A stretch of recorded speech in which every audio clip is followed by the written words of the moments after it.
Ang coolant na ipapalit, platinum radiator coolant. Siyempre, yung mekaniko din, inom din muna ng coolant bago ikabit ang mga to. Step by step sa pagpalit ng coolant ng Aerox. Yan. Yung gamit nating tools, plies, number 8 na socket wrench. Ito, ang coolant na ipapalit, platinum radiator coolant. Nababaklasin muna natin tong cover niya.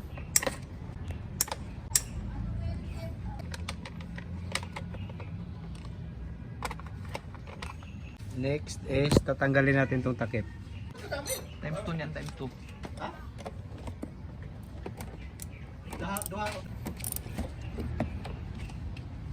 Sunod, tanggalin muna natin tong takip. Madali lang to, ganun lang. Kasi nakatusok lang to. Tapos tanggalin mo tong takip ng reservoir. Ito yung takip ng reservoir. Yan. Ito yung reservoir niya. Unahin natin ito. Bakasin muna natin to. Mabunot natin yung hose niya na connected sa radiator. Tanggalin mo na yung mga screw. First time pa itong nabaklas. Mga virgin pa.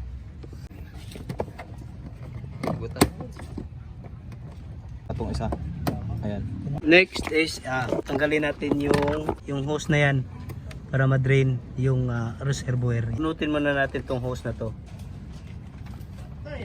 para ma-drain yung reservoir yan. Tapos ito luwagan natin to. Sunod natin i-drain itong radiator. Yan. May guma po yan ingatan nyo po yan. Sunod natin tanggalin pag i-drain natin yung ating makina. Yung number 8 na yan. Yan. Nakikita nyo yan. Yan yung tatanggalin natin para ma-drain yung sa makina. Yan. Ito, washer to. Kaya mag-ingat lang sa pagtanggal. Siyempre, yung mekaniko din, inom din muna ng coolant bago ikabit ang mga to.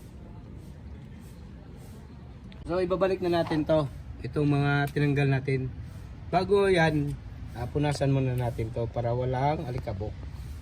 Kasi may mga rubber yan kailangan safe yan Tapos yung sa ilalim,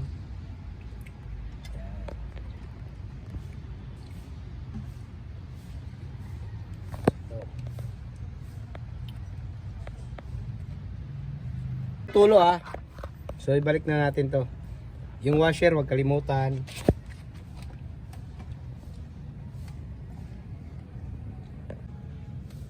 Tapos tamang higpit lang.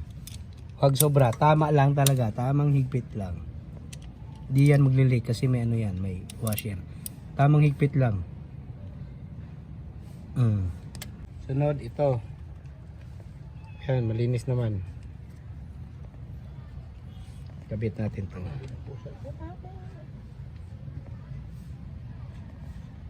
Higpit lang. Kasi ito plastic to, tamang higpit lang.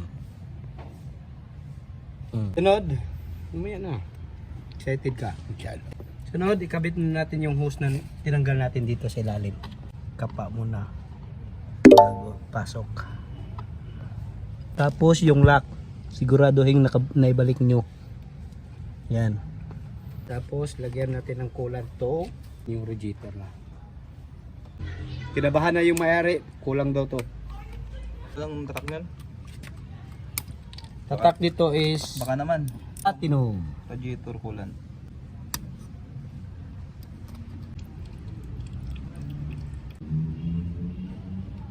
Yan, puno na. Ito naman sa reservoir.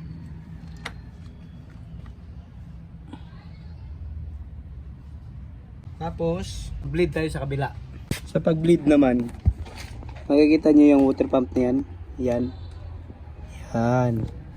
Yung water pump na yan, yan yung may washer. Yan o. Yan, yan yung buksan natin para lumabas yung coolant dyan. Pag may lumabas na puti, yun na yun. Puti, green pala, sorry. So, kapa-kapa lang. Pag nakapa mo na, yun na yun. Huwag kayo matakot pag gumagawa kayo ng ibang motor, di naman sa inyo Yun. Yung lumabas, wala. Silip mo na. Lumabas na? Puti? Puti. Green? After mag-bleed, nakita nyo, may bawasan to. So, ang gagawin natin, dadagdagan lang natin. Hanggang sigurado na wala talagang bula. Wala na talaga hangin. Panda rin natin.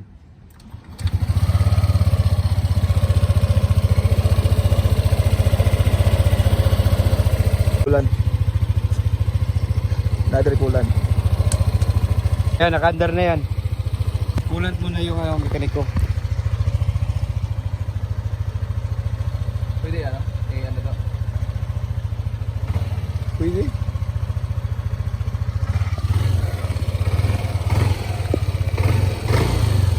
Wala, di naman bumubula oh. Ibig sabihin, hindi maayos.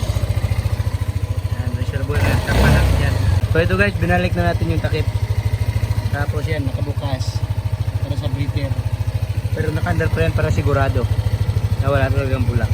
Tapos, siyempre, unahin natin pagas na meron. So,